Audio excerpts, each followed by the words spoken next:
Welcome to the Mirror Media Podcast with Mukunda Raghavan.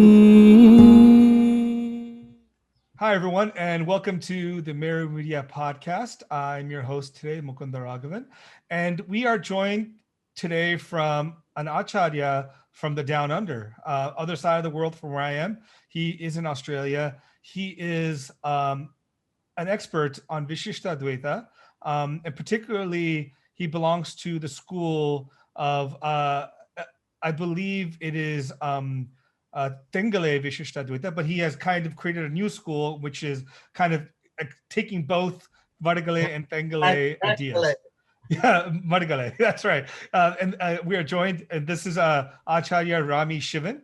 Acharya, welcome to the program. Namaskar, how are you? Thank you very well. Thank you very much. I'm honored to be here.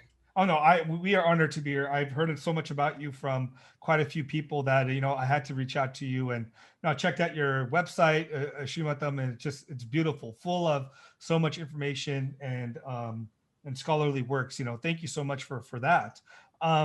So Acharya, what are you doing down in Australia? Are you from there? Is that your background? Well, no, I was born in South Africa. Okay. And I grew up within the Hindu community, basically. Oh, interesting. So it's not as if I'm like sort of came into this from outside. Yes. For me, it was a conditioning from birth, you can say. And but my journey into Vishishtadvaita or Sri Vaishnavism came at a much later stage. So I was an all-purpose Hindu until I met my Acharya, which was about 30 years ago. Yeah. When you were born into the tradition, were you born into like ISKCON, or were you born into another tradition? No. Well, ISKCON wasn't functioning. ISKCON arrived in the world when I was about 16. Okay. 15, 16. So I'd already been... well, the position in South Africa was I was living in Durban, which is a majority Indian city. And the Indians have been there since 1840 or something, right. 1860, when they were brought over as indentured laborers. The majority were Tamil speaking. Oh, go ahead. Sorry. And and we lived in a mixed area. In actual fact, my grandmother's house was right behind the Vaidyanath Iswaran temple, which was the biggest temple in Durban. Yeah. And so as a child, I would go and play in the temple gardens. We'd attend festivals. We loved weddings because we all got fed. So all the local kids would go at the weddings. And then there was a monk from the Ramakrishna Center, Swami Shivapadananda, who used to conduct Gita classes in the Vishnu temple. So after school, I used to attend his Gita classes and Upanishad classes. So that was from about the age of about 12, 13. I was attending these classes and I was getting involved in it. So I was mainly involved in the Ramakrishna Mission and the Divine Life Society, which were the major Hindu organizations operating in Durban at that time. Then ISKCON came afterwards, and I never really got into ISKCON because to me they are their paradigm, their MO is very Christian. Yeah. I've heard this before. For me. Yeah. And I just found that missionary zeal, the claim to absolute truth, I found those to be unacceptable. Mm-hmm. Mm-hmm. And then I left South Africa. Well, also my family is mixed. My mother is Jewish. My father was Christian. I went to church. I went to synagogue. I had a trial run, the full gamut of religion. Then my nannies that used to raise me were always Tamil women. Uh-huh. And that's how I actually got involved from the time I can, as far back as I can remember. My nannies were telling me stories about the gods, about Krishna, about Ganesha. And that's how I entered into the whole tradition, was through the stories that I learned. Wow. And then when I was around 19, I left and went to Israel for 8 years. Okay. And during that period, I went to India and I studied in Rishikesh at Sivananda Ashram. So when you went to Israel, was that for just like school, or was there a particular reason? Well, it was the whole anti-apartheid movement was picking up at that time. Uh-huh. And my brother was involved in anti-apartheid activities. And he had come to the notice of the secret police. And so my father had some connection in the secret police, and they said to him, look, your son has come under surveillance. You need to get him out of here. Right. So my father, the only place they could send him was Israel. So he had gone to Israel. And then I thought, well, I was starting to get involved in these kind of anti-apartheid activities as well. Although the secret police hadn't zoned in on me yet. I mean, that must have been a terrible time and a very interesting time to have lived, during the apartheid period. Trevor Noah, the big now South African comedian, talks about that in his, memoir and life. But, what was your experience in that time period? How was life for you? Well, it's interesting because living in Durban, which is a majority Indian city, mm-hmm. It wasn't that bad. I mean, there was segregation like there was in the States, Jim Crow laws. Right. Whites, you had separate benches in the parks for whites and blacks. Right. Buses, blacks had to sit up at the back of the buses, exactly the same as what went on in the States. So the civil rights movement was, it was also at the time of Martin Luther King. I remember my brother smuggled in a copy of I Have a Dream. And he and I used to listen to it under our bedclothes because it was banned. Yeah. You could be arrested for listening to that. And so it was a very interesting time. Because of my affinity with the Indian community at school, my nickname was Coolie. Wow. I mean, it's I guess it can be a badge of honor for you, but it's also very degrading to call someone that too at the same point. Well, it was. I mean, Coolie was equal to the N-word. Yeah. For Indians. And so that was my nickname at school. And so when I got the age of about 17, 18, I decided that I needed to get out. And I also had a dream of going to India. And I could never get to India on a South African passport. So I went to Israel and took out Israeli citizenship in order to get an Israeli passport, because then I could have gone to. Right, India. Because your mother was Israeli, or correct? So okay, and how long were you in Israel then? How long did you spend there? Total of about 10 years. Okay. But in the meantime, I also started doing nursing. Okay. So I became a registered nurse. And in between those periods, I used to go to India to study at Sivananda Ashram in Rishikesh. So I studied Sanskrit, I studied yoga, I started studying Vedanta, Mimamsa, Nyaya, all this kind of stuff. Wow. So you're in Rishikesh. Outside of studying these things, what were you, I mean, how much time would you spend there? Would it be like summers? Would it be, it would have been like, as long as my visa lasted, which was usually about 3 to 6 months. Okay. And so in that time, and because I got to know the monks and administration, there were a lot of ex-South Africans at Rishikesh as well. Huh. Who, with whom I was in contact. So there was a mafia. So you're in Rishikesh, and then how did you connect with the I guess the Vishishtadvaita at that point? So actually, it was a very interesting account. I was one day I always had an attraction to Vishnu, and always my love. And one day I was looking for texts on Pancaratra Agama. Because I'd already got into, while I was in South Africa, I already got into ritual.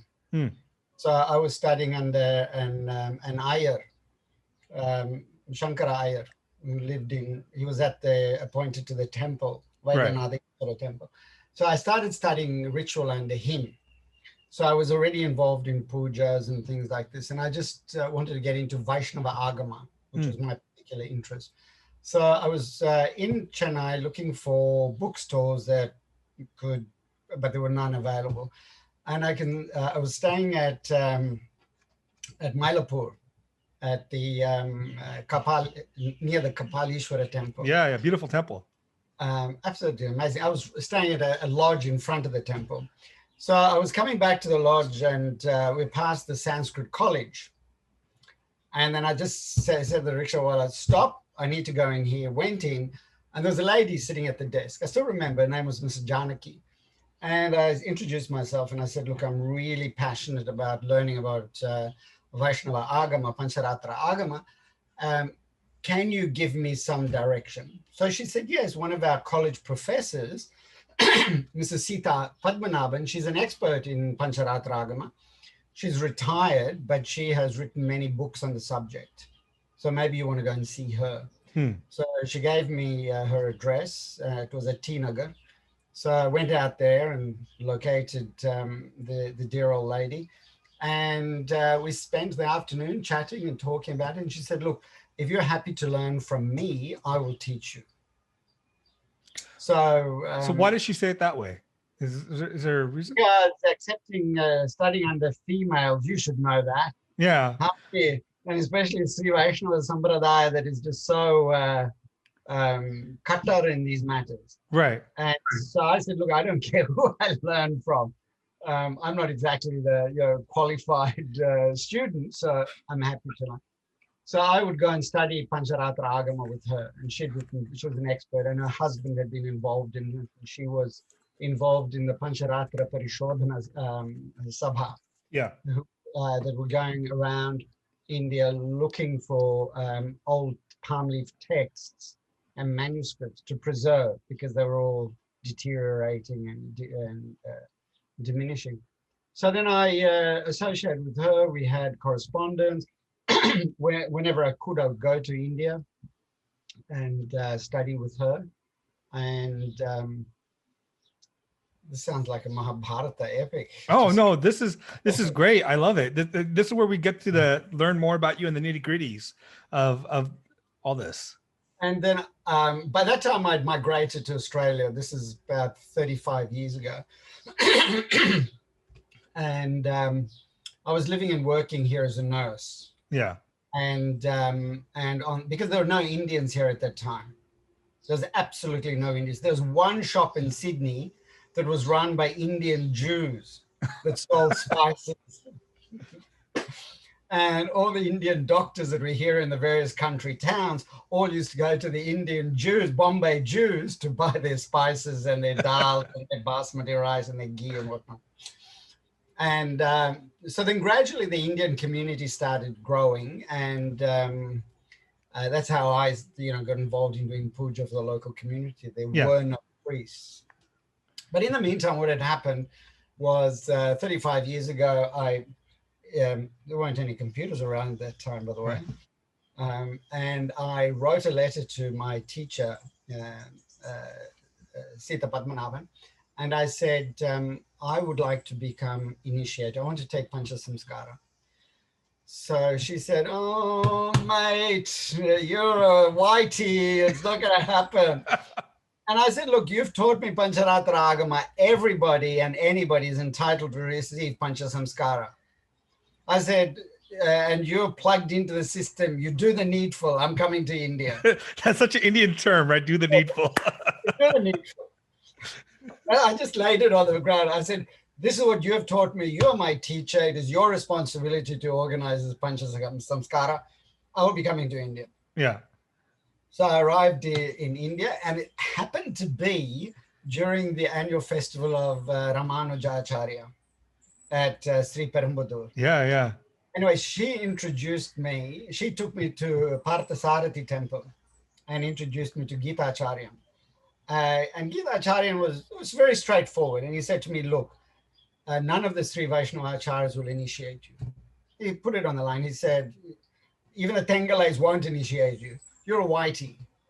And all of them depend upon their Brahmin disciples for their maintenance. And they would not initiate you in fear of losing patronage and damaging the lifestyle. And he said, likewise, I'm not going to initiate you. And he said, but I have found a Jeeyar that is willing to initiate. So I said, cool, got on the bus. We drove to Sri Perumbudar, and I met my Acharya, Varada Yatiraja Jeeyar. And there was love at first sight. And he said, look, I've been waiting for a Western disciple for decades. And he said, I'm glad you've come. So he said, but I can't initiate you immediately. I need to make sure that the other elders of the community are happy with you. And they had all come to, there was some Vargalai Acharya, there was some Tengalai Acharya, had come to Sri Perumbudar for the festival. So he said, wait here till the end of the festival and they will test you. So basically what happened was every day I would get up, I would do my Sandhya Vandana, do my Brahma Yajna, do my Tarpana, and they would be observing me and how I ate, how I walked, how I talked. And then I would also, I didn't realize it at the time that it was under such surveillance. Yeah. But it was just a very subtle thing. And then they would occasionally come and ask me questions, can you chant Purusha Suktam or, chant Sri Suktam or, something like that. Yeah. And they'd ask me, test me, what is your knowledge of Vaishnava Siddhanta? And then I'd talk to them, I'd have discussions with them. And then apparently they gave the go-ahead. They said, look, we're happy with his level of knowledge and sincerity. And we also approve of the level of his practice. The acharan for them was the most important thing. Right.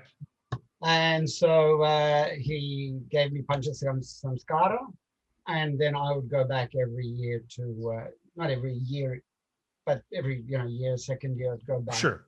And then study with him as well. Wow.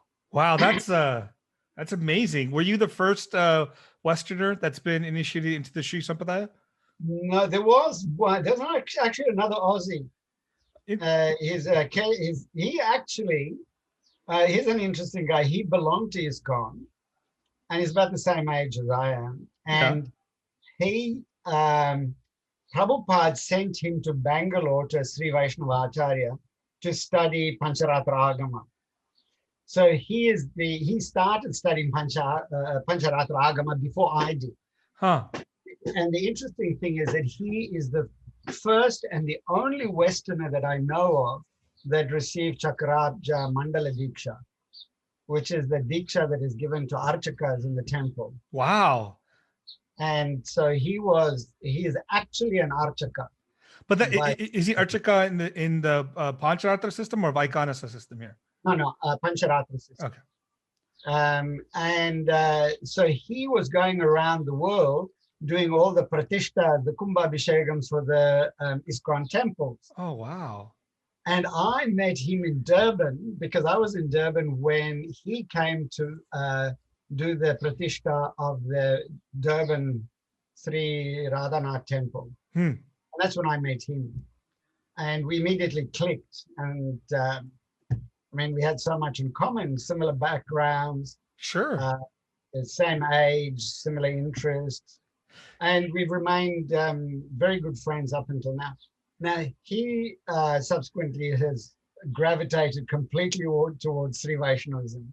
Oh, he has. Okay. Yeah. So he considers himself more Bengali Vaishnava than he does ISKCON. Although he does maintain some contact with ISKCON. Yeah. But he lives in Hawaii with his wife, and they bought a house in Sri Rangam in the Agraharam. Yeah. He spent 6 months of the year in Sri Rangam and 6 months of the year in Hawaii. You know, it's fascinating because I mean, I assume you probably met Yatiraja Jeeyar in the 80s, right? Mid 80s, I would assume. Yeah. About 30 years ago. Yeah, so that's when I met him too, right? Like, so I met him right after my Upanayanam in 1991. So I was like 11, right around 11, or 92, I forget, one of those 2 dates, right? And then my father had done, after my Upanayanam, we did a temple tour of South India, right? So we rented a bus and then went to probably like 30, 40 temples. And one of the temples was Sri Perumbudar, right? And I met Jeeyar, and he had this, I mean, he was not a big man. He was a smaller man. He was, you know, like smaller, but he had this aura, this presence about him that was just happy, like joyful constantly, but full of love and compassion. And I remember when we were talking to him, because I was at this point just learning more about Ramanujacharya and the tradition. And I remember him talking about, you know, of how Ramanuja in his day would, you know, turn, you know, Shudras and Dalits into Brahmanas and he was kind of an iconoclast, you know, in many ways. Yes. Yeah, the Jeeyar was also iconoclast. From what I understood, a lot of the other Jeeyars were very hesitant about him because he was fearless. He would do whatever. Because if you saw the temple, I mean, the Sri Perumbudar Mata, it wasn't in good condition. It was dilapidated because he didn't have people that would give him money. And I remember my dad did give him money, and because he wanted the birthplace of Ramanujacharya to be this great location, but it was just this Acharya, you know, the Jeeyar, who was such a powerful person, who was so open, loving, caring, going out in the community. The in some ways the Brahminical group there was so anti what he was doing. It's so sad that was the way that they treated him, someone that was this amazing. I mean, and this is why I loved him so much, was an example would be that I went there 1 year, and I gave him, I don't know, a couple of $100 as and he said, "Why are you giving this to me?" I said, "Because you're my Acharya. This is Dakshina Sambhavana." Yeah. So he said, "Oh, okay." And then he said, "Come with me." And I, converted it into rupees. That's a whole bag of rupees. That's to come with me. So he went around Sri Perumbudar to all the poor people, and he handed them wads of cash. and he said, and he just handed them out to all the poorest people in Sri Perumbudar. And then I stayed with him in the mud for a few days. And then he said to me, "Have you got enough money to get home? Can I give you some money?" And then one year I went on a tour with him to around South India, to all the Dalit colonies. He had many Dalit disciples, thousands of Dalit disciples that absolutely adored him. Yeah. And he used to aid them in building temples, Vishnu temples. He'd give them all Pancha Samskara. Some of them he even gave Upanayana. Yeah. And he would organize Kumbhabhishegams for them. And he had a real powerful outreach, but he was not as you pointed out, he was not supported by the Brahmin community. Yeah. And in fact, he was traduced most of the time. People would not support him. And when Rajiv Gandhi was assassinated in Sri Perumbudar, the Congress Party wanted to confiscate temple land to build a smarak. And Jeeyar Swami refused to give it to them. And they threatened him. They sent the gundas around to threaten him. They brought cases against, and he brought cases against them, which went on for years in court. He got death threats from the Congress Party. They had to appoint a policeman to be, permanent security guard at the Matam. And all the other Jeeyars were saying to him, "Oh, Swami, what is it? Let it go. Irukatan, let them take the land. What's the problem?" And he said, "No, this is Ramanuja's birthplace. It's Ramanuja's land. Yeah. And no political party will have anything to do with this." And so he fought them all the way. I don't know what the final judgment of the court was, but this is the fearlessness. And the thing is that when he came into power in Sri Perumbudar, he called for an audit of all the temple jewelries, everything else. And he found that there was skullduggery going on. There was looting and pillaging going on. That the priests themselves were stripping gold from the Dwajastamba, from the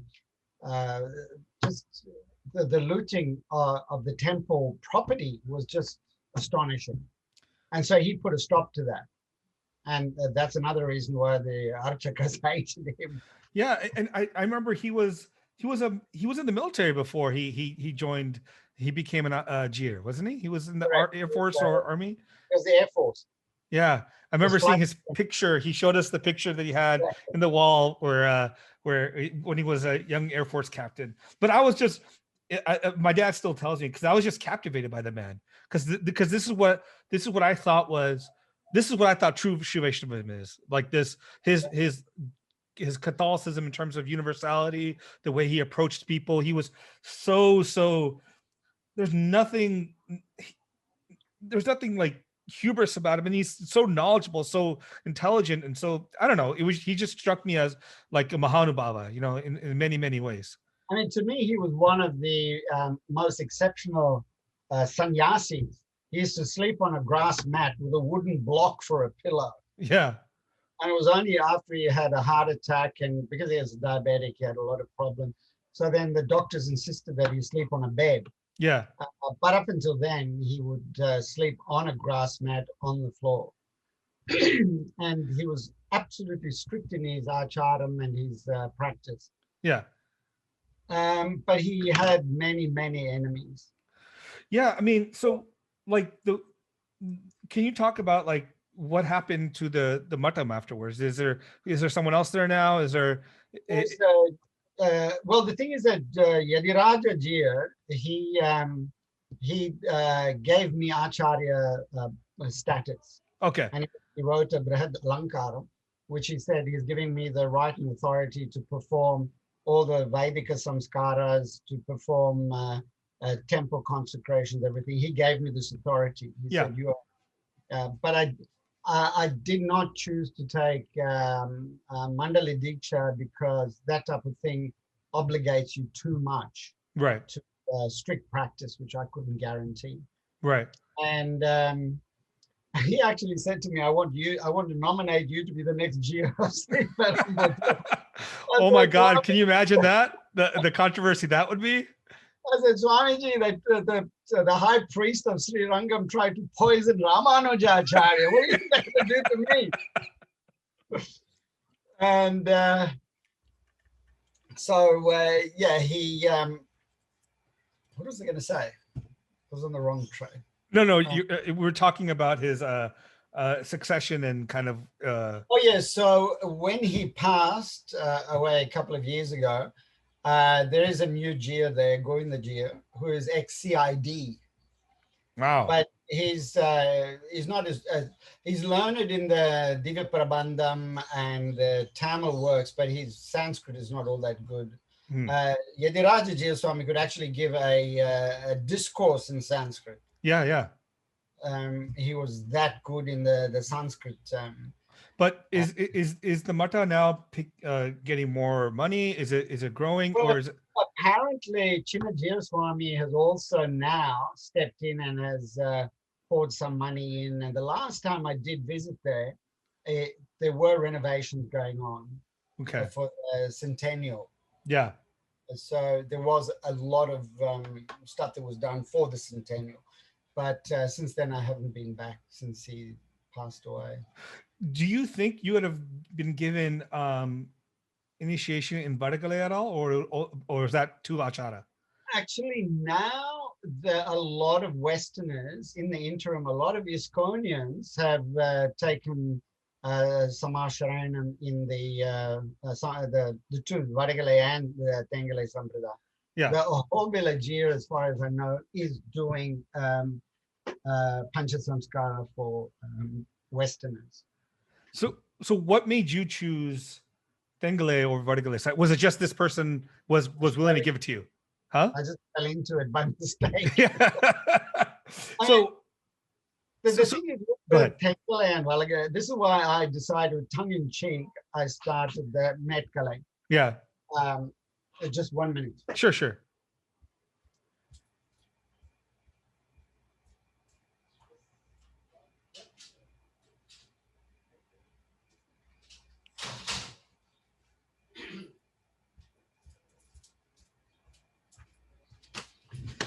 Okay, I'm back. Yeah. Metkalai, so Vargalai and Tengalai. What I find, we're now coming to the issues in the Sri Vaishnava community. Yeah. That you have this split between the Vargalais and the Tengalais, and very often it explodes into real-time conflict. Yeah. And when I peruse through the Ashtadasha Vedas, the 18 differences, Vedas, I find that there are some that I agree with in the Tengalai and some that I agree with in the Vargalai. I'm on the same page as you. I'm saying, look, but a lot of people say, I'm Tengalai, I believe this because that is my sampradaya. Yeah. And I say, well, no, Ramanuja didn't have sampradaya. Yeah. The sampradaya split came with Vedanta Desika and Pillai Lokacharya. At that time, the sampradaya split. Yeah. But up until then, it was one. And so in a effort to bring it back together, and so I tongue-in-cheek said, because Yatiraja Jeeyar said to me, look, go to Australia, open a independent mutt and practice and teach. And so I thought, I'm not going to buy into this Vargalai-Tengalai conflict. I'm going to bring from the Vargalai what I approve of, what I agree with, and from the Tengalai, and I'm going to create a Metkalai. Yeah. Wow. Actually, Lakshmi Tata Acharya from Melkote, he actually sent me a letter to say that he approved of it, of this approach. That's pretty funny. So what are the key precepts in Metkalai? Well, it's my vision of Sri Vaishnavism is going back to Ramanuja. Yeah.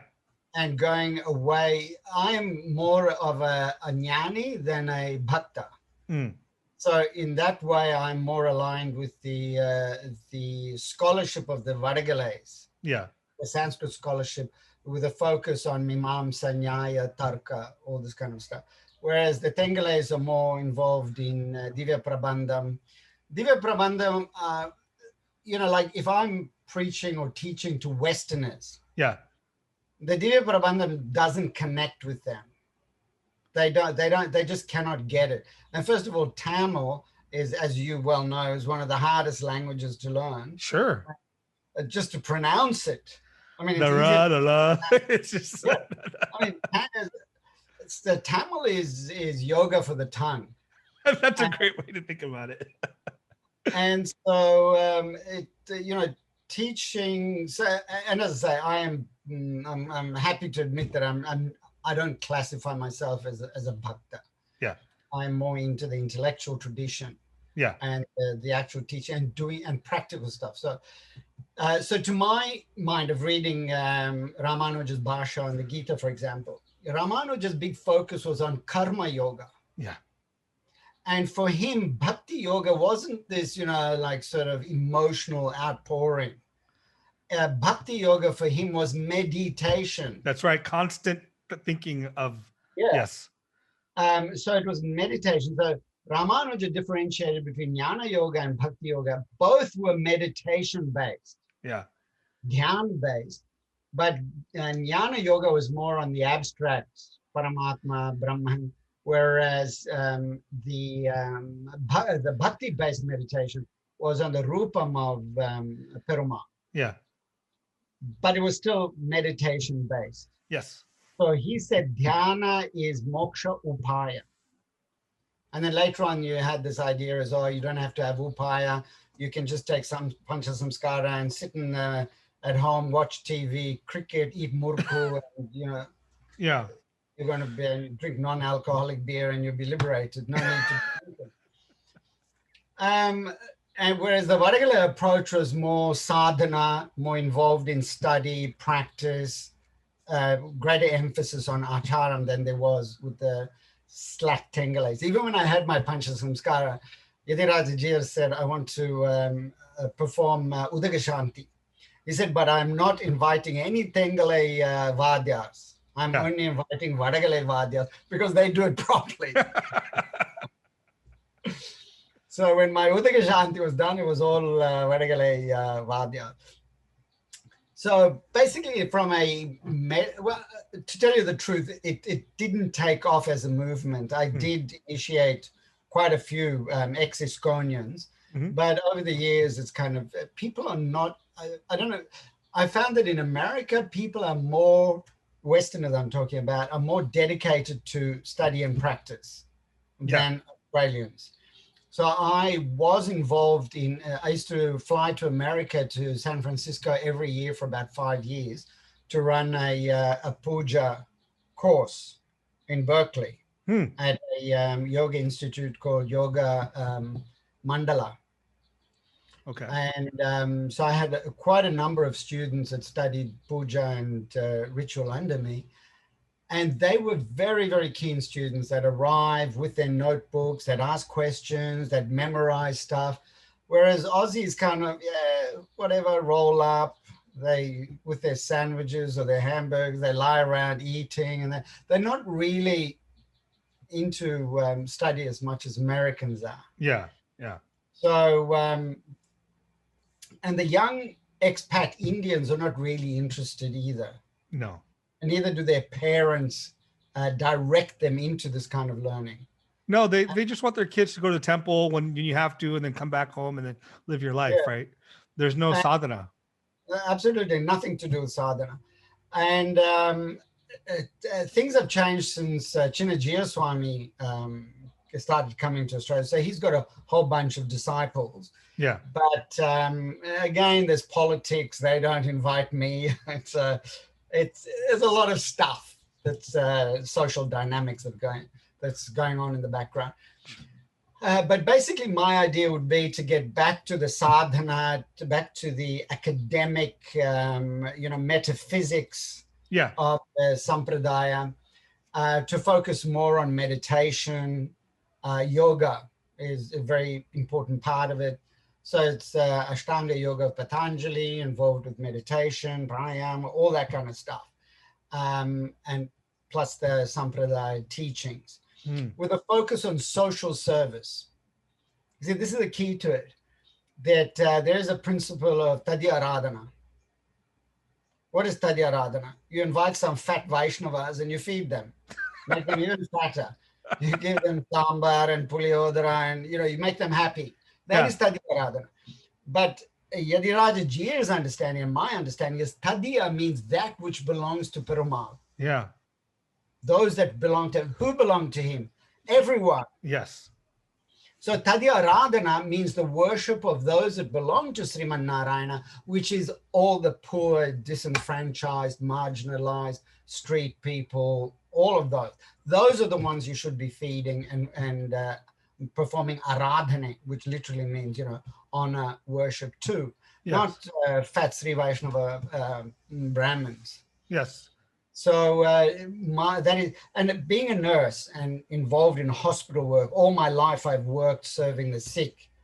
And Daridra Narayana, so for me, that is my service. That is my kankarya.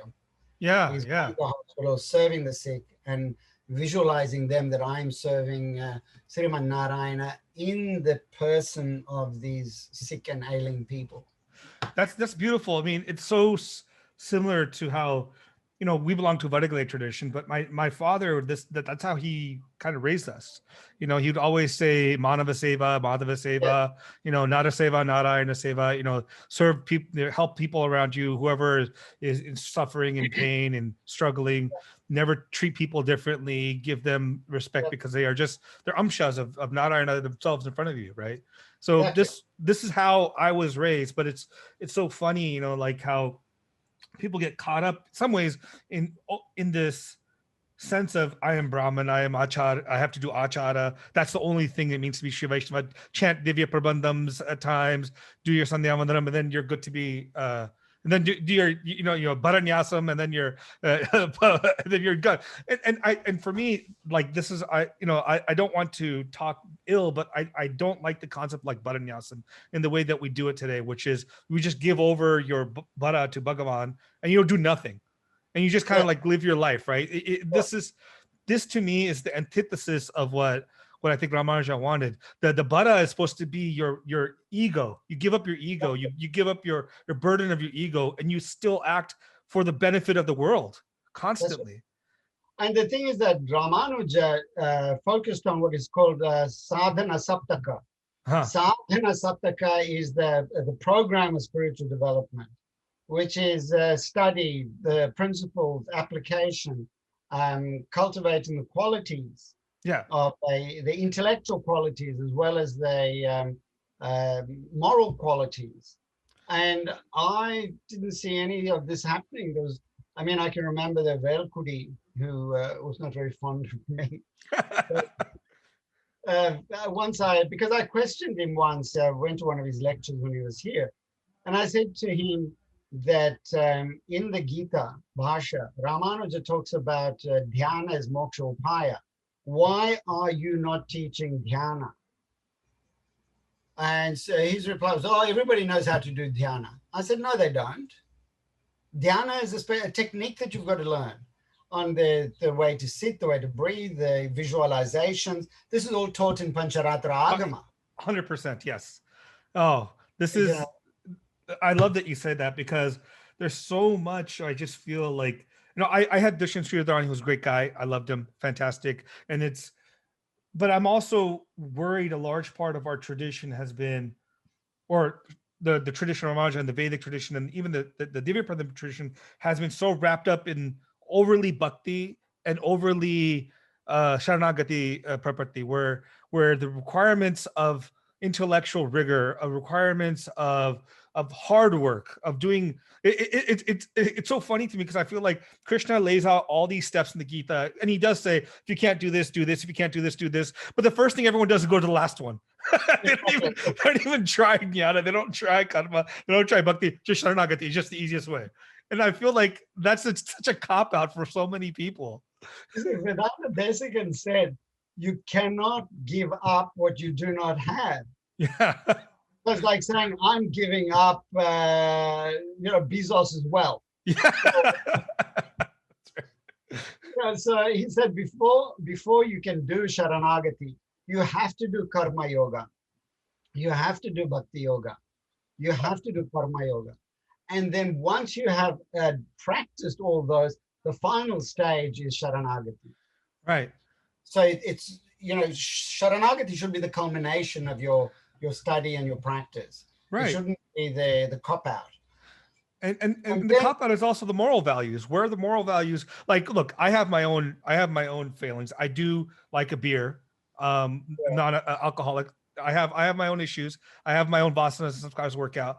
But for me, a part of the biggest thing for me that I think about is, am I being dharmic? Am I treating people well? Am I bringing the love of Bhagavan into the world? Am I engaging in a way that brings people up?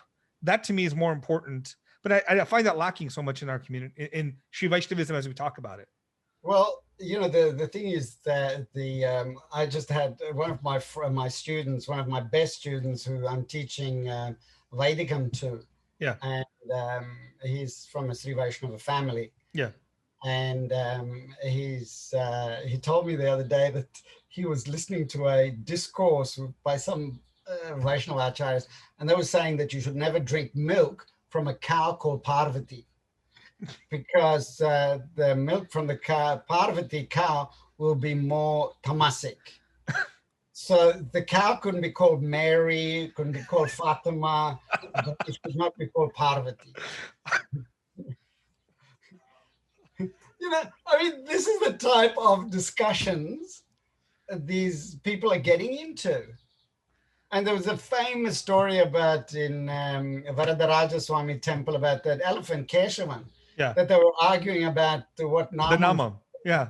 And they wouldn't feed the elephant until the court case was decided, so the elephant died. I mean, this is 1800s. This is crazy. These are such minor differences. I always used to like have this conversation with people about it, was, these differences are so pointless. What's the message here? Well, I always say that my favorite chapter of the Gita, and something that I always tell my students, is if you want to read only one chapter of the Gita, read 12th chapter. Adhyashta sarva bhutana nirmamo nirahankara. Just this one verse that summarizes it. And there are 32 qualities there. Yeah. And then he says, this is the Dharma Amrtam. Yeah. That this is the essence of the Dharma. Adveshta sarva bhutana. Do not hate any living creature. Yeah. Be equal and fair to all. So to me, this is the message, and this is what Vaishnavas should be engaged in. Yeah, and this is echoing in the Gita in chapter 16. What ahimsa, satyam, akrodha, tyaga, shanti, apeshanam, daya, bhuteshu. This is the qualities of the sattva guna, right? The people that are following the deva sampati. But who's doing that? Who's speaking truth? Who is treating people? And to me, the essence of the Gita is loka sangraha. Yeah. Loka sangraha, sarva bhuta hiterata. Keeps on saying sarva bhuta hiterata. But if you look at which organizations are doing outreach to, say, street people, meals on wheels, meals for the poor, it's the Sikhs. Yeah. Satya Sai Baba organization are right out there. They, vans. It's a couple of other organizations, but the Sri Vaishnavas are busy doing Tadyaradhana. Yeah. There's too much inward-looking navel gazing in the Sri Vaishnava community, and this is why Sri Vaishnavism cannot move out of its social, ethno-social confines. Well, it's also because I think a large part, in the exact opposite of Ramanuja's vision, it's become a Brahmins only. It's become so Brahmin-centric, where like everyone else is considered at the periphery, and that's sad to me. Like why? I mean, the fact that Ramanuja would go with one person leaning to take a bath and come back on Dhanurdasa, people don't, they use these only in to show the greatness of Ramanuja. But why aren't you following it? Oh, he's a Mahan. He's a Mahan. That's not for us. Yes, No. Exactly. This is. I can't do it. Only he can do. That Ramanuja initiated 700 female sannyasinis. I did not know that. I actually did not know that. And this is what Jeeyar Swami told me. And he showed me inside the temple prakaram. Yeah. There's a painting on the wall. I don't know if they've painted over it or it's still there, but of these 700 ammayas. And it's the inscription in Tamil is that he initiated these women to be teachers and to be jeers. And this information is suppressed. I've seldom come across average Sri Vaishnavas that know this. Yeah, they should. And so that is something that as time went on, as these women died out, no new women joined the female order. But wasn't there a couple under Pillai Lokacharya that were female scholars that wrote treatises and commentaries? I don't know about that.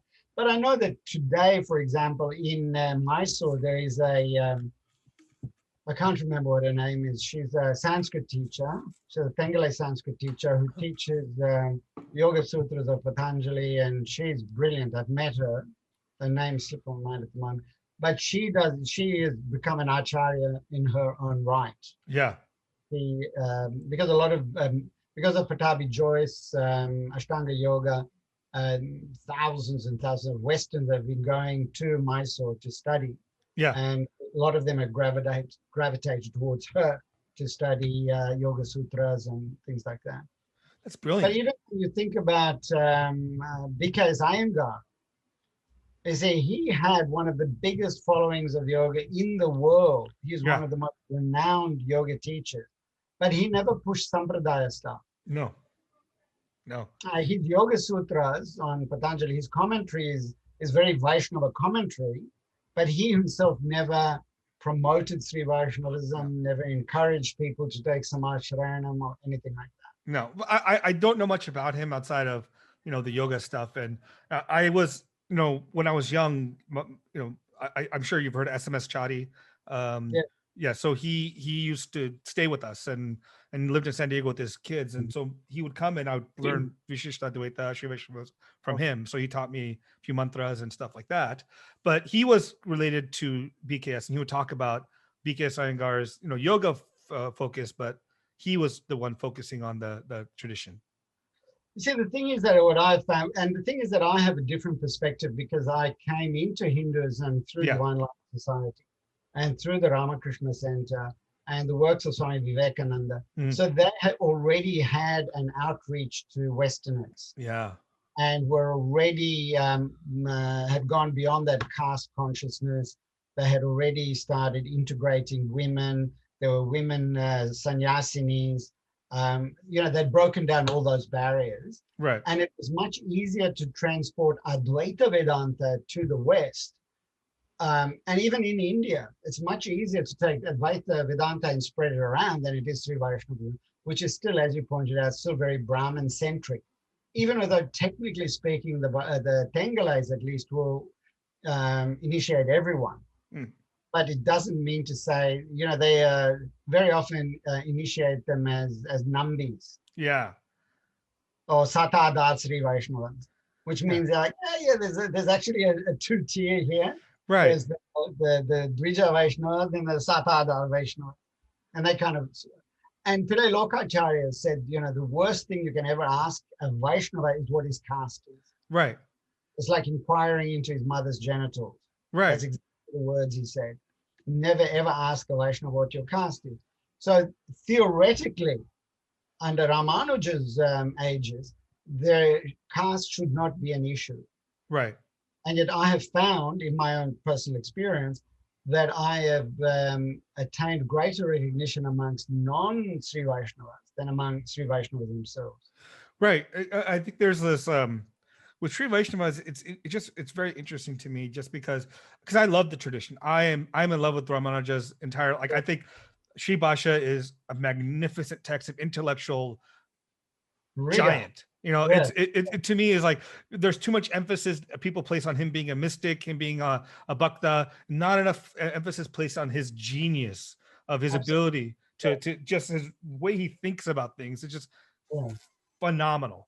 But I mean, that aside, to me, just the focus on so much of the Sri Vaishnava community, just on this being Sri Vaishnava, just connection to Ramanuja. That's why we're great.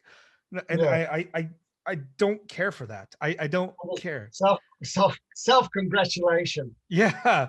It like the Sampradaya requires, and I think the Sampradaya requires more of us to be better in the world, and more of us to treat people better. But we just feel so, it's like you said, self-congratulations. Oh, we're born in the Sri Vaishnava family. How great are we? And I'm just like, no, it's a burden to be born. It should be a burden to be born in the Sri Vaishnava family because you have to do more. You should have to do more. Exactly. But I don't know. So this is a concern, that sits with me. So can you actually, someone put me to the fact that, so what does Ramanuja, or even the tradition of Hinduism, how does it deal with Varnashrama, and then what does that mean? Is it a pure caste system? Is it a system in which people are born there, stuck there, or is it a system of oppression? I mean, this is what's happening today, right? We're having these discussions. I would love to have your opinion on this. Well, there is the issue with Varna Ashrama is that Varna technically means your character. And your character is actually determined by your astrology, which Sri Vaishnavas shouldn't be dealing with, dabbling in anyway. And this is another fascinating thing, that all these Sri Vaishnavas are going off to have their jatakams done and picking muhurtams, which is completely against the tradition. Yeah. As a Sri Vaishnava, you're supposed to have nothing to do. If you have Sharanagati to Krishna, you do not Tadeva Laganam Sudinam Tadeva Tarabalam Chandravanam Tadeva. You don't look at all these things. But your character is determined by your astrology, basically. And your character is determined by all your previous samskaras and vasanas from your previous life. Yeah. The system of jati is something else that developed. It's a guild system, basically, that developed well, first of all, it goes right back to agrarian society. Sure. So when the smritis like Manu Smriti, Apastamba, Dharmasutras, all these things were written, it was basically for farmers, people living in a village. And so the only career options you had were to either be a priest, to be a landlord, or to be a warrior, or to be a farmer and cattle breeder and petty artisan. Yeah. Those are the career options open to you. And then after the Guptas, that's in the golden age of Indian society, when the society became more sophisticated, India was participating in world trade. Then Indian arts and crafts were in big demand. So it's cloth, it's carvings, ivory, woodwork, pottery, all this kind of stuff, jewelry. And the five Kamala, in South India they're called the Kamala, in North India they're called the Vishwakarma, caste of artisans were Sudras. So they were the goldsmiths, the blacksmiths, the metalsmiths, the carpenters, and the stonemasons. And they became very, very wealthy. And they were actually competing. They called themselves the descendants of Vishwakarma, and therefore claimed Brahminical status. And the Brahmins realized, because of their power, they accommodated them. And then that's when things started changing. So up until then, it was forbidden for a Brahmin priest to perform any samskaras for Shudras. And to call a Brahmin a Shudra Yajaka was an insult. But then the Brahmins realized that as the Vedic tradition was dying, and to tell you the truth, the Vedic tradition is virtually dead, although some people still fantasize about it, but it is virtually, it's on its, last gasping breath. It's like a COVID patient in ICU. Right. It's not going to last much longer. So then the Brahmins realized that they needed to do something because they were losing patronage from the Rajas and the Vaishyas that could afford the big Vedic yajnas. So then that's when they started offering these services to the Shudras. And the big movement was by Kamalakar Bhatta. It was from Maharashtra. So he and his brother decided that we've got to start engaging with the Shudras and offering our services to them. And then there was this whole revolution that you had Brahmin priests that were professional priests who were offering their services to the Shudras. Now, if you go back to Manu, this is something that Brahmins are very, very tetchy about. Manu says that if you do not receive your Upanayana at the proper time, and you do not perform Sandhya Vandana for 3 days, you are a Vratya. A Vratya means outcast. Yeah. You are lower than a Shudra. And in order to reclaim Brahminical status, you have to have your Upanayana done again after doing Prayaschita. Yeah. Now the Prayaschitta consists of doing something like Kushmanda Homa, having Udaka Shanti, and of course paying the Brahmins a fine. And the fine was paid in the form of feeding. So you've got to feed, 1,000 Brahmins or something. And then you would get to do your Upanayana, and then you could claim Brahminical status. Right. Now, if you apply that principle, how many Brahmins are left? Handfuls. The only ones I know are those Vaidika Shrotris that are still in India. You find them, they call them Ahitaganis. They're still performing Agnihotra daily, and that probably about 1%, not even 1% of the Brahmin community. Yeah, my dad is 3 hours of prayers every morning. Sandhya Vandanam twice a day, every day. Yeah. But I mean, I guess you lose status when you go across the ocean anyway. Actually, that was only because there's two things you can't do on a boat. You cannot eat food on a boat, and you cannot perform Sandhya on a boat. Right. And a trip from India to England took how many days? A week. Yeah. So you virtually could not eat proper food. I mean, you could eat fruit or I don't know, maybe they could took some puli kachi with them and had puliogra on them. But you couldn't eat proper food. And so by the time you got to England, you'd been 3 days without Sandhya Vandana and you'd lost status. Right. But now if you're flying, it doesn't matter. So you can go anywhere in the world today. Interesting. But, Interesting. As long as you do your Sandhya Vandana before you leave and obviously after you arrive. So this whole Varna ashrama system. Now also ashrama, there's a lot of misunderstanding about what the ashrama system was. Mm. In the older Dharma Shastras, the ashrama system was a vocational system after you did brahmacharya. Yeah. So you would go to your teacher, brahmacharya, you'd study for 12 years, you'd qualify. Then you had 3 options. You could either become a grahastha, vanaprastha, or you could become a sannyasi. Mm. So those are 3 vocational options. And then later on, it became solidified into the sequential arrangement that nobody went through anyway. Right. And the Varnashrama system, the sequential 4 stages, was only open to Dvijas. Right. And so for the rest, there's only one ashrama, and that was Grihastha ashrama. Interesting. So where do untouchables or Dalits? Where do they fit into all this? You know what Ramanuja called them? Yeah, Tirukur. Yeah, Tirukur. The Dalits were in actual fact, because and this is another confusion. Some people say that the castes, only Brahman, Kshatriya, Vaishya, the castes, and the Shudras are not caste Hindus, which is this is not the case. There are all 4 are caste Hindus. Mm-hmm.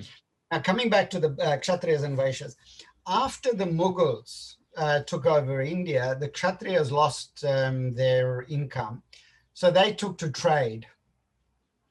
The Vaishyas, after the Guptas, when the economy started booming, the Vaishyas left off farming and became your money lenders, your entrepreneurs, your business operators. Yeah.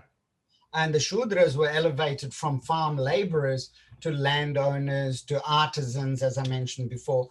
So the Kshatriyas, Vaishyas, and Shudras merged into one big socioeconomic block. And they all gave up Upanayana, except a few.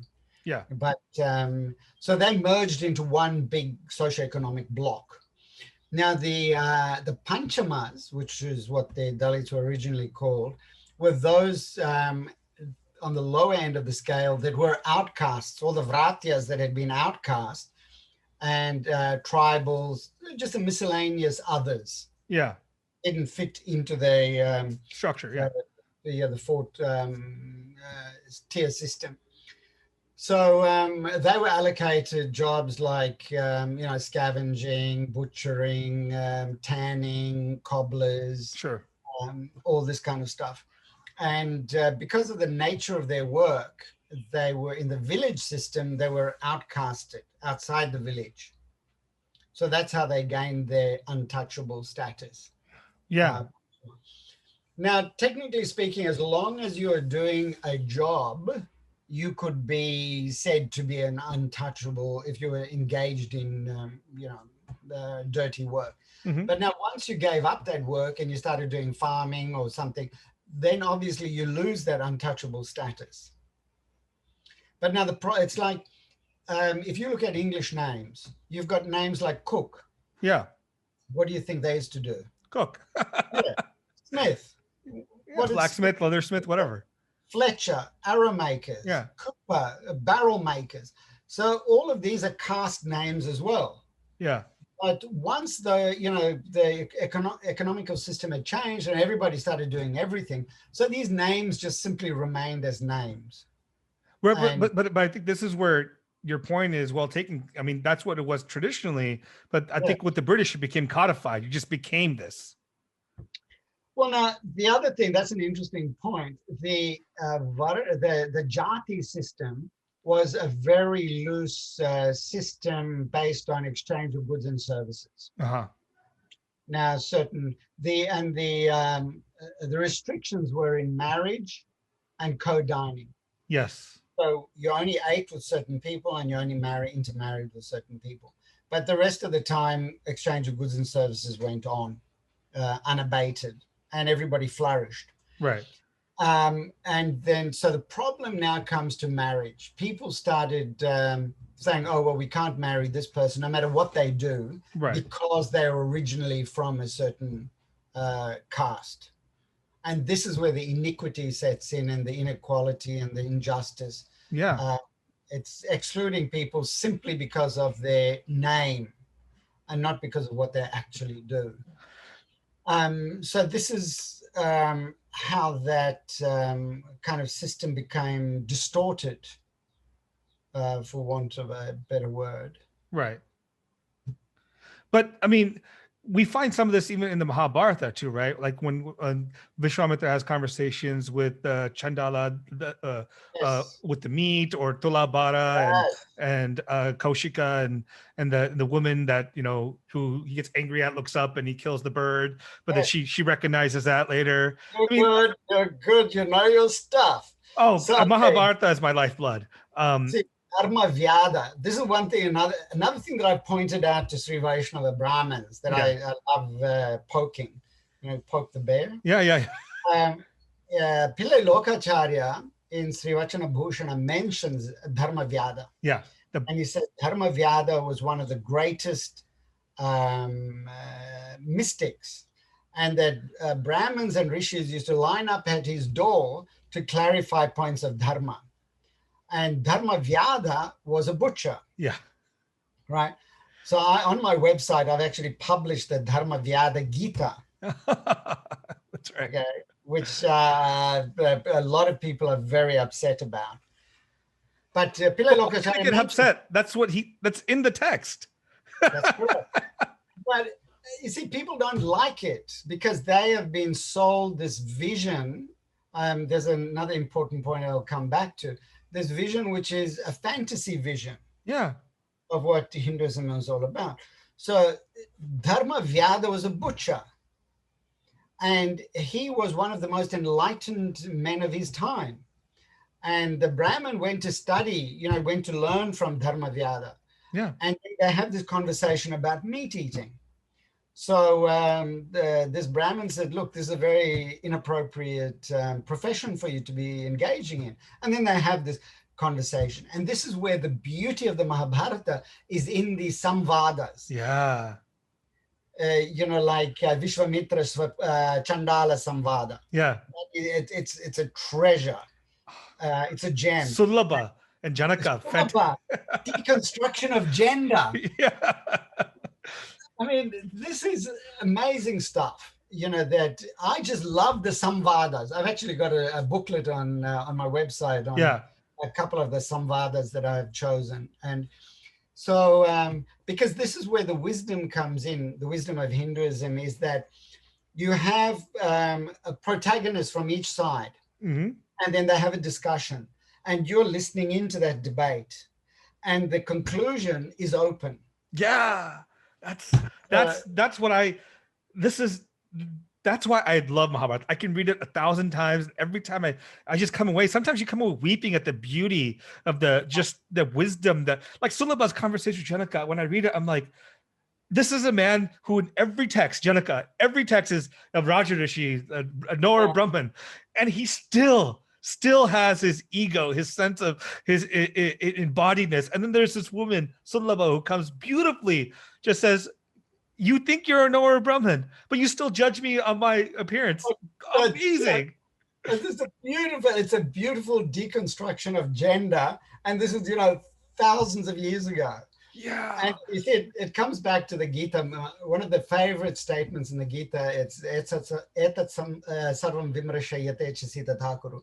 Right at the end, he says, I've told you everything that I think is for your good. Yate chasita thakuru. Yeah. Do as you wish. He doesn't say, look, I am God. These are my commands. You need to follow what I'm saying. And he debates. It's also a samvad. It is. Because he's debating with Arjuna the whole way through. And then he says, okay, now think about it. Yeah, absolutely. And this is the thing. I mean, think intensely about it and then make your choice. But this is also, this goes back to the point where he even tells Arjuna in his Vishwarupam, I've already killed all these people. Either you can be with me and be part of this, or you can walk away, right? This is become my instrument or not. They're already gone. This is your choice. But this is why I feel like when Hindus talk about Hinduism, if you don't read the text, if you don't get into it, you come out with these black and white answers in your head when the texts are very open-ended. They want you to grapple with the humanity of all of us. And I feel like Sri Vaishnavas, when they read it, they only read it in, or not just Sri Vaishnavas, but many of the Sampradayas only read it from a devotional aspect. There's nothing else to learn but devotion. Okay, now there's another very controversial issue, which I have taken up many times. Beef. Yeah. Sacred cows.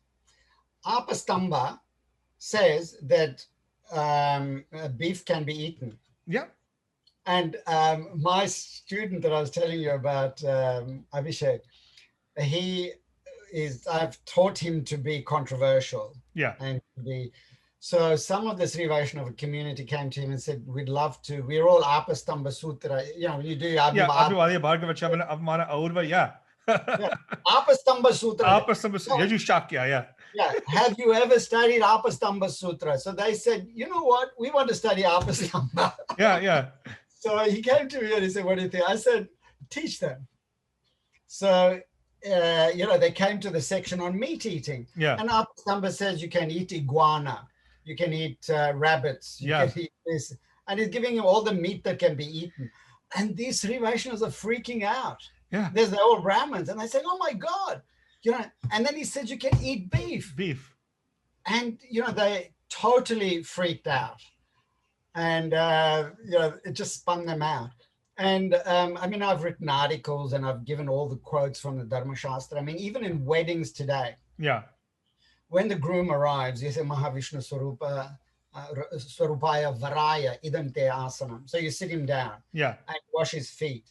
And then you give him a coconut. Yeah. And you say, go pratigrahyatam. Please accept this cow. And then he said, Ma vadishta tranani attu jalam pibatu, which means do not kill this cow. Let it go, let it eat grass, let it drink water. And then you roll the coconut to one side. Yeah.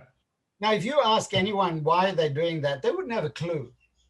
What it actually means is madhuparka. According to Dharmashastra, when a groom or a shrotri, a Vedic scholar, or a king comes to your residence, you are supposed to kill a cow to feed him, have a barbecue. And so it is called madhuparka.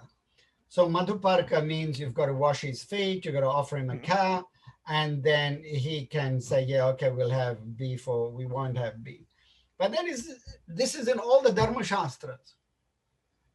And it actually says, Manu and many of the other Dharma Shastrakaras say, the only time that you can ever kill a cow is for madhuparka, for gomedha, and for pitra shraddha. Yeah.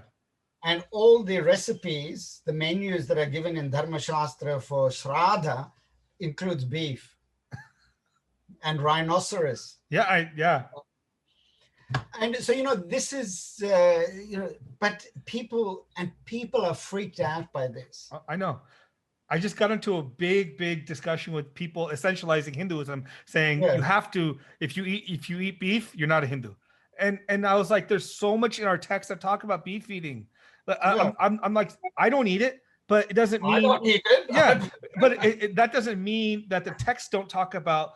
I mean, again, this is why people don't get these texts are not about what black and white. It's about, okay, we might not approve it, but if you want to do it, you deal with the karma pala. This is all it's trying to tell you half the time. And I think people don't understand our texts the way they're supposed to be read. And the thing is also, you see, there are all the texts are written by by Shastrakaras. And they all disagree with each other too. Yeah, they all disagree with each other because they're rishis. They say, okay, you can do this, you can't do that. Like Apastamba will let women teach you. He says in one of the last lines, you can gain knowledge from women too. Women are Shudras. You can go learn from them. No, there's. Now, the interesting thing is even Manu, the most maligned Manu and Yagyavalkya say that if a dharma is loka viruddha, it is na acharaniya. Yadyapi shuddham loka viruddham na acharaniyam. Even though something is prescribed by the Vedas as pure practice, if people don't like it, it must be rejected. Wow, I did not. That's key. That's a key passage. Yes, exactly. So dharma is based on community consent, democratic community consensus. Yeah. So over the centuries, people decided, look, this killing cows is a bad thing. We don't agree with it. Okay, so let's jettison it. So we'll give in the coconut instead, or we'll make what they call a pishta pashu. Madhvacharya talks about it in his Mahabharata Darpanam. Exactly. So you make pishta pashu and you offer that instead. We do kushmanda bali. Instead of the kushmanda becomes a substitute for animal sacrifice. So the reason why this took place, this change from Gomeda and Pashu Himsa to this sanctity of the cow is because of this Yadyapi Shuddham Loka Viruddham Na Acharaniyam, that you should reject it if the people do not like it. That's right. So everything can change. And this is built into the system. And so, for example, people in India are obsessed with caste. I mean, expatriate Indians, not so much, in actual fact, very little. But and they say, oh, why can't it change? And I always say to them, it can change. You just need to decide to change it. The moment the community, the Vadagala community or the Tengalai community get together and say, look, we are dropping all this caste bullshit. Yeah.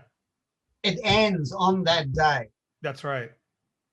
It's by community consensus. There's nothing that is impelling them or compelling them to practice this. But so this is the pushback I get from whenever I say something like this would be, well, what about our traditional practices and rituals and our tradition? We're going to throw it away. And I think that's a bullshit kind of. I get this all the time, lokacharam and Veda. So, for example, in the wedding ceremony, I do most weddings in Australia more than all the other pundits, because I, bring in English. I get them to say their vows in English, all the grabnami, so bhakatwa, etc. I've translated that into English, and I get the couple to recite it so that they're fully involved in it. So I'm getting more weddings. People come to me and say, oh, Panditji, we want to do Sat Fera. 7 rounds. Yeah. As you know, 7, it's not in the Shastra, only Char Fera. Yeah. In North India, it's Char, in South India, it's 3. Yeah. 4 rounds in North India, 3 rounds in South India. They say, oh, no, it's our custom to do 7. Okay. I said, look, that may be your Lokachara, but it is not Shastra. Yeah. And I won't do it. Oh, you must do it. I said, no, I will not do it.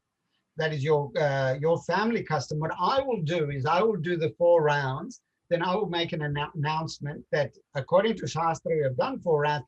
The family wish to do another 3 rounds, then they can do as many as they like. Yeah. So they can carry on and do it. Then this Kanyadaana, which is the biggest, fast. Yeah. A Kanya is technically Dasha Varsha Bhave Kanya Ata Urdhva Rajasvala. So this sutra gives you the age limit for a Kanya. Kanya is a girl between the age of 10 and menstruation. Dasha Varsha Bhave Kanya Ata Urdhva Rajasvala.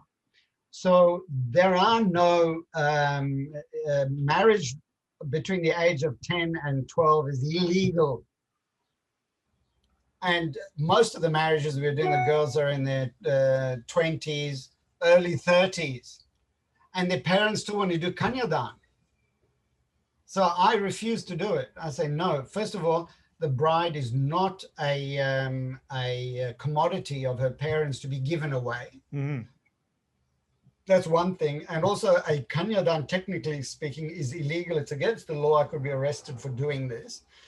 So you can call it, if you do want to do a giving away, then it can be a Darika Dana or Putrika Dana or something else. You can call it what you like, but not Kanyadaana. And then there are many customs like this that people say, oh, this is our custom. And you ask them, what is the reason behind it? Well, we don't know. There's Vidala Pitika Nyaya, with the basket and the cat. Nyaya. Okay, so there was in this village, there was a Mahayagna. Okay. And the Brahmins were getting the Yagashala ready, and the Yajamana had a cat that kept on wandering into the Yagashala.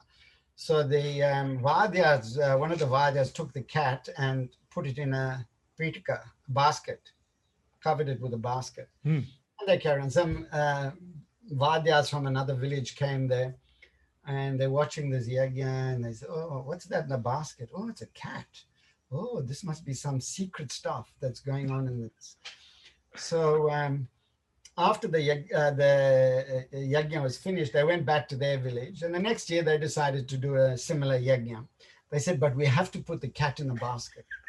So then they all went around the village. They got a black cat, and then they carried it in big ceremony and placed it in the Yagashala and covered it with a gilded basket. And that became a tradition in that village.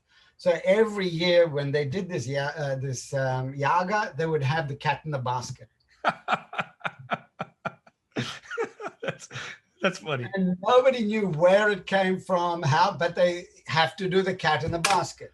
Yeah. So this is why a lot of their customs, this lokacharam, is based on cat in the basket type stuff. Wow. That's really, really, really interesting. I mean, so going back to like these rituals, I mean, even in some sense, like, for example, like now I know like temples, the Chinnakeshava temple, I think the Jeeyar there is doing conversions, or not conversions, but making untouchables into Brahmins and giving them Upanayanam and Upadesham and all that stuff. So what is it? What do you think now should be the case with the Varna? Who should be able to get access to Brahma, Yagnopavitam or not, or this? Is there something that should change? First of all, one thing that I have stopped doing is I used to do Upanayanams for young boys, but I stopped doing it because the boys very often, it was shameful because the father is supposed to teach the kid the Gayatri mantra. Yeah. And on the day, the father would say to me, oh, Panditji, have you got punul? So I pull out the punul, I give it to him. And I said, you know the Gayatri mantra? And he said, oh, no, Swami, can you quickly tell me? Yeah. I said, you're supposed to be giving Upadesha to your son. And then I'm teaching the father the Gayatri mantra when he's teaching his son. Yeah. And then I say to the father, are you doing Sandhya Vandana? He said, oh, no, Swami, I don't even know. Sandhya Vandana is that some kanaka cheese, pinaka cheese. He doesn't know if it's something to eat or drink. And then you say now, so how is your son going to do the Upanayana? How is he going to do Sandhya Vandana? Oh, Swami, we can't do that, Swami. So why am I doing Upanayana for him? Yeah. So it's become a social, it's like the cat in the basket. It's just become a social function without any intrinsic meaning. That's right. So I discourage people from doing Upanayana unless they make a commitment to doing Sandhya Vandana. Yeah.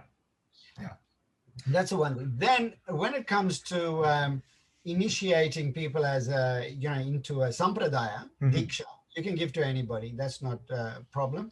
And all the upadeshams, all the Brahmajnana, you can give to anyone. Yeah. And already are. You go onto YouTube, you've got people giving Vedanta.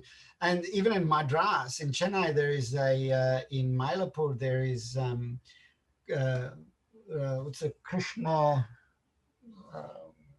I can't remember the name. It's a yoga institute that was actually Krishna, who is the teacher of B.K. Iyengar? Krishnamacharya. Krishnamacharya. Yeah. Krishnamacharya's other, I think it was his son. Krishnamacharya also said yoga should be taught to women, and he started teaching Vedic chanting to everyone, women included. And so in Mylapore, there is an institute by I think it's his son or some relative that actually teaches women and all people from all backgrounds Vedic chanting.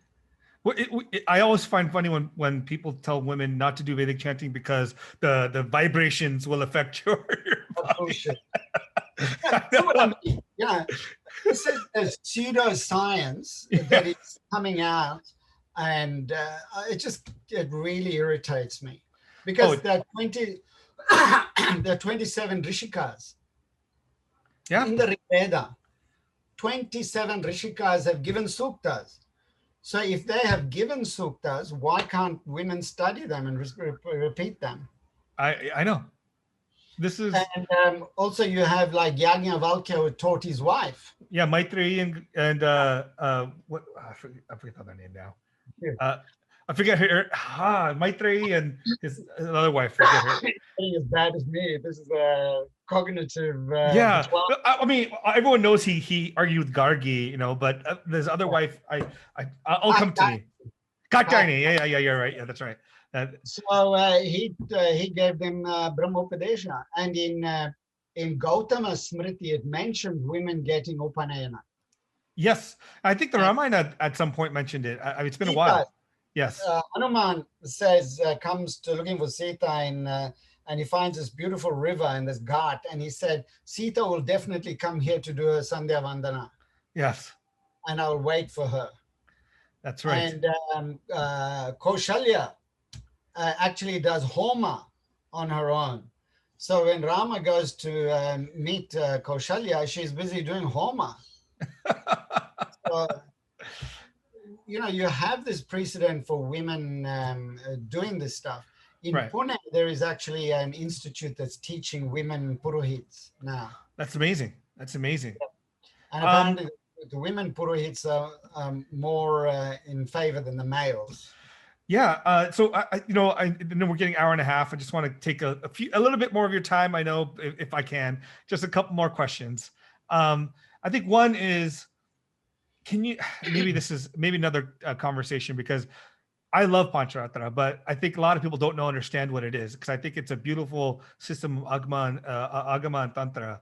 And, I would love to have a little more conversation about what Pancaratra is, where it comes from, its history. Is that something that you would want to do now or later, some other point? Probably later. That would be a section on its own. Yeah.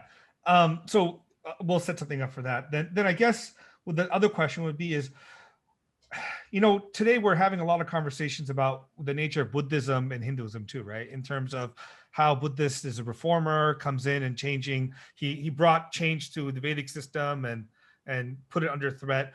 I know you've done work on this too. What's your thought on the nature of the Buddhist and Hindu relationship? Well, the idea that Buddhism was, first of all, Hinduism per se. I mean, this is also a bit political here, but the term Hinduism was coined by the British. Sure. The Portuguese that came to India first called the Hindus Gentus. Oh, like Gentiles, right? Yeah, or Gentus or Gentus. but did not call them Hindus.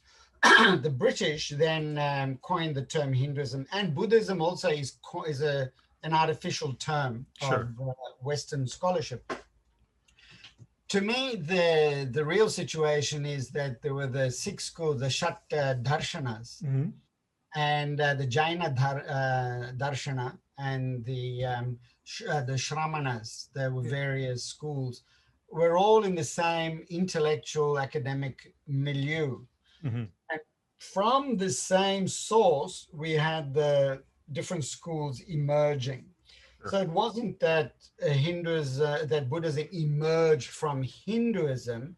It emerged from the source pool that all the other darshanas, and even the Charvakas and Ajivikas and all the others, they all emerged from the same matrix. So it wasn't that, but they cross-pollinated each other. Sure. Because they conducted debates, they conducted arguments, and they cross-pollinated each other. So many of the views are similar, some are modified, but we have a lot more in common with the Buddhists than not.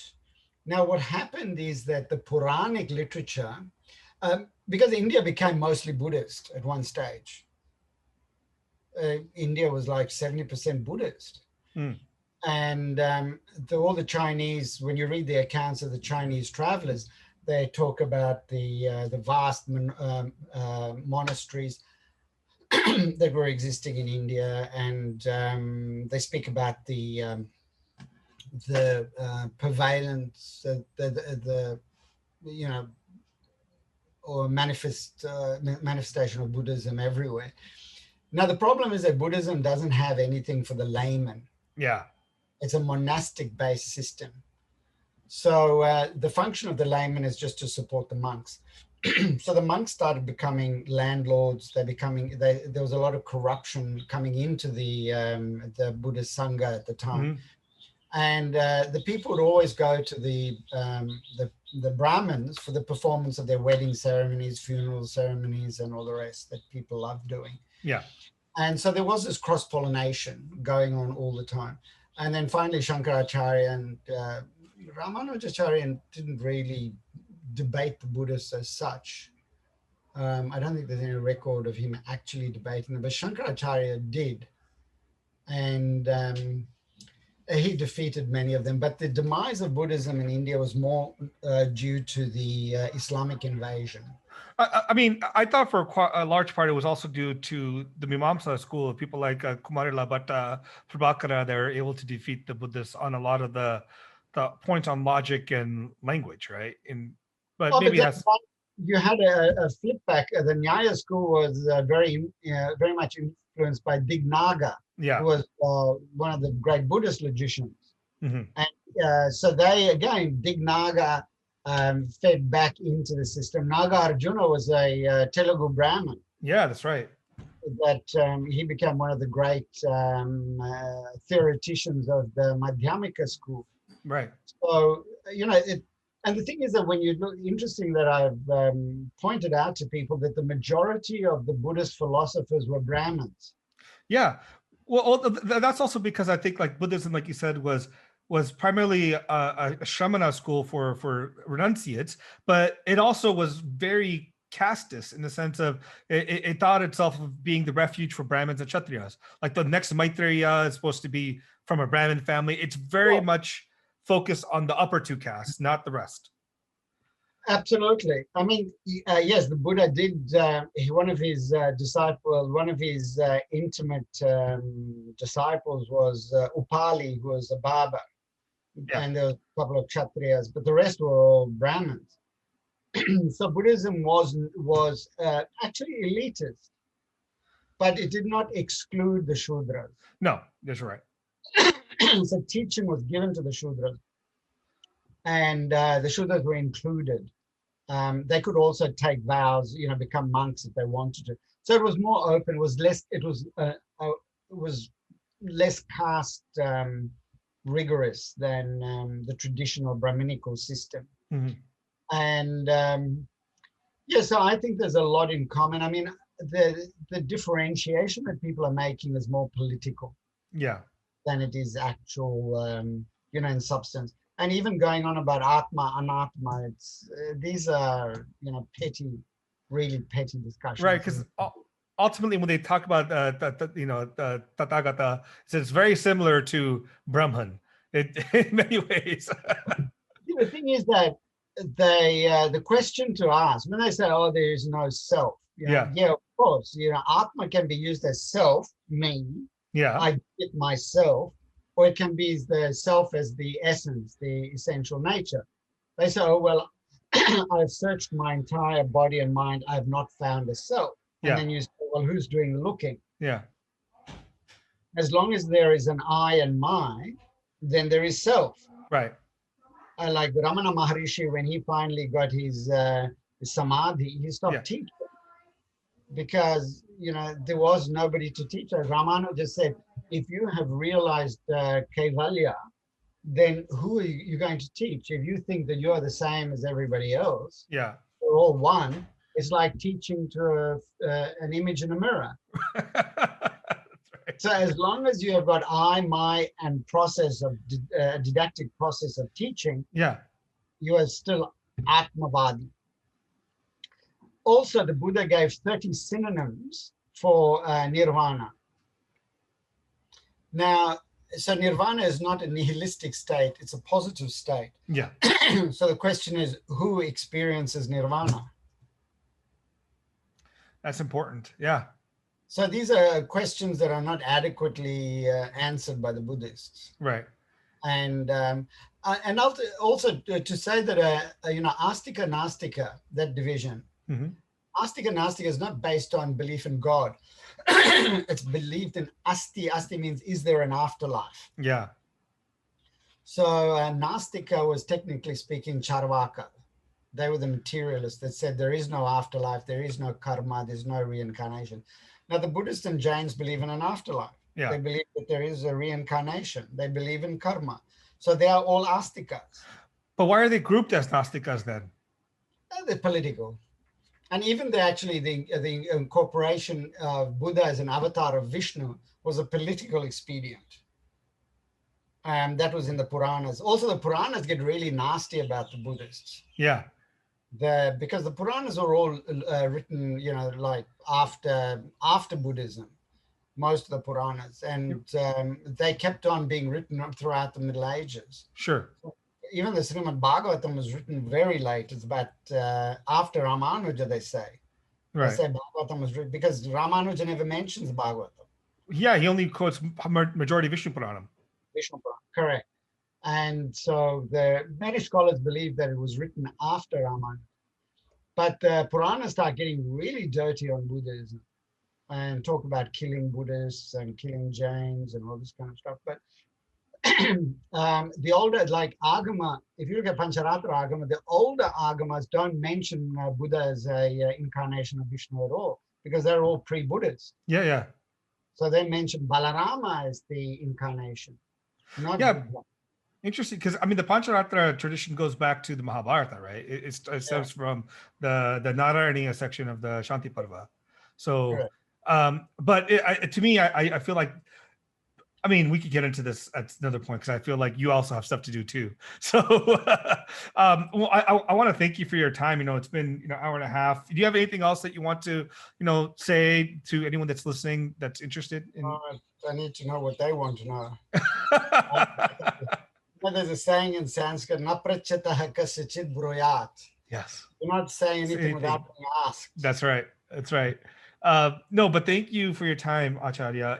I would love to have you on again and to maybe some more conversation about Pancaratra and take questions and stuff like that. Because hopefully we could do that. Well, additionally, I do want to thank you for the work you're doing at the hospitals during COVID and the help you're giving to so many people. You are epitomizing the Nara Seva and Narayana Seva. So thank you so much for bringing that to our table. You're welcome. So thank you, Acharya. Pushpa Sugandha Sumalaya Samire Pavana Muni जन यमुना तीरे पावन मुनि जन यमुना तीरे गायती वनमाली गायती वनमाली मधुरं गायती वनमाली